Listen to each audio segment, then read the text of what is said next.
The secret to building wealth isn't speed, it's steady compounding. Moving forward with the Decker team. Moving forward together with the Decker team. We are delighted that we've been able to create for you free access to over 703 Life's Inside Track episodes where we share insider tips, making house home and building wealth wisely through real estate. And we're on 7B, episode 7, segment B, and if you haven't, of 8. Can I share that? Yes. Of 8. And if you haven't listened to the other ones. Of what though? The Wealth Formula Expanded Journey. Yes. Jump onto our YouTube channel, DekkerTeam, and register and go and find it's an 8-week journey that we're on, 8 episodes, and we're expanding the wealth formula with some of the knowledge we have now, some stories, some personal stories. It's been a real joy and fun to do it because the truths that are in this book are as true today as they were 13 years ago. The fundamentals haven't changed. The foundation is the same, and yet we didn't use the language as an example, seed money.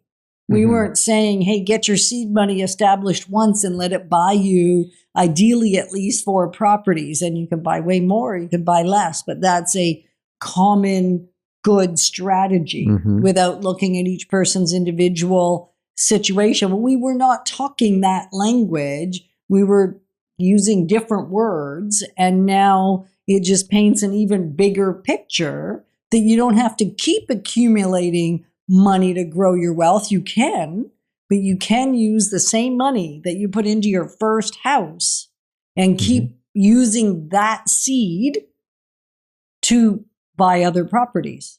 Yeah, nice. It's so exciting. Yeah, and there's 2 things in factor there. One is the rule of 72, which Zane explains, and I'm going to explain it in a second, but also the time. Because if you can get in early enough and then take that seed money that you saved and put it into the next property and so on, then you've got the time because you started to save the seed money early enough. If you spend it on the nice car and the this and the that and the restaurants and the going out and we didn't get started as early as we could have. No, that's true. Because we went backwards. Yetta said to me right before the show, if we had just listened to our own advice and we'd started like 5 or 10 years earlier, we didn't have the advice we'd be then, massively further ahead. Right? We didn't have that advice. Yes. And I said, you know what? Yeah, but our story would be boring then. And some people couldn't relate to us because you need to see that we were human. We struggled. We were? Yeah, we still are. We're human. We make mistakes. We started off, we didn't inherit it. We didn't win the money. We earned money, put the money to work, and have built a great life and a great lifestyle. And we've been blessed abundantly. We have.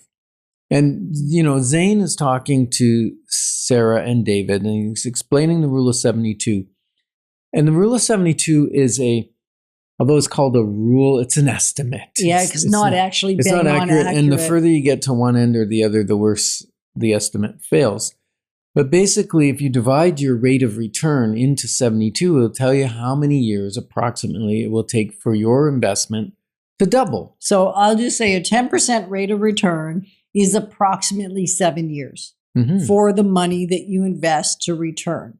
Right. And if you can get 18, then your money's going to double in about 4 years, which is really cool. And when people go 18, Yetta and Ken, you crazy. Well, if we're talking about your initial investment when it comes to real estate, not the value of the property you're buying, your actual initial investment that you're putting in, it is reasonable to expect 18% or greater. And that's why we talked last show about leverage and the power of leverage. And that's why you want to keep leveraging it. So you keep getting your rate of return in that 16 to 24 to 30 range, as opposed to letting it drop to 6 or 7. And it takes 10 years for your money to double. The doubling is so important. And as a matter of fact, there's an example in the book that Zane puts to Sarah and David. And it's two twin brothers, John and Paul. And which one? John, I think. John invests first? It doesn't really matter. Read Okay. the book. Like, you do want to go read this, Yeah. because even as Ken explains it, you may catch it all and you may not. So reading it is kind of smart. Yeah. So one invests $2,000 a year for 10 years. He starts out early. Like he's 18, he gets his first job. He's putting in $2,000 a year into an investment. And 10 years later, so he's put 20,000 in, he stops, right? His brother starts later than him, and he contributes for 30 years.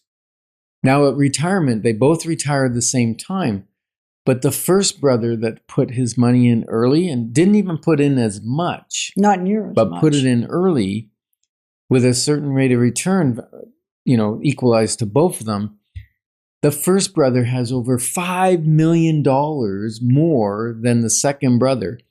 So it's about that steady and early contribution to your wealth building account makes up way higher than urgency at the end. Right. And we're not talking real estate specifically in that example, No. because $2,000, you can't put that into a real estate investment, right? Like, not traditional buy a house.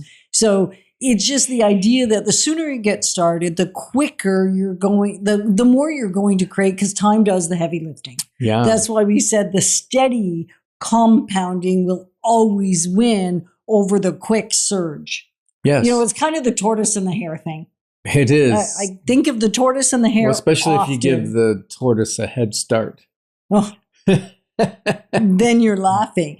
The tortoise doesn't, and it can stop sooner because it's already put it into motion. Yeah. So even if you buy your first investment property, your first home earlier, and even if you make a choice to buy one that's partial investment, partial live-in, that accelerates too. There's a lot of things that will cause it to accelerate quicker, sooner, faster. Yeah, and really, if you want to take a quick look at what you have and ask us, what would we do with that? A 15-minute clarity call will get us started with whether we should be meeting or whether, give you the next step over the phone.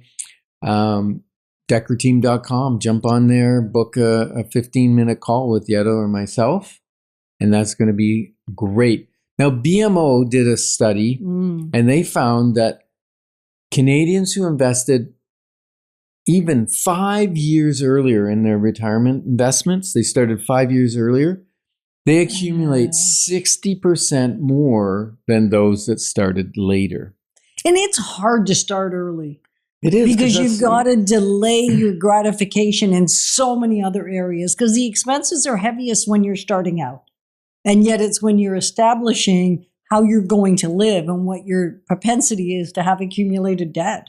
Yeah, and compounding isn't magic, although it works like magic. It's math combined with time. So time is the heavy lifter. If you can get your investments going early, then you can start using that seed money over and over and over again, like we were talking about, right? So here's what's going on. What's growing quietly in your life today could be your harvest for tomorrow. And we're all about clarifying your options, because when your options are clear, your wisdom will flow. Moving forward with the Decker team.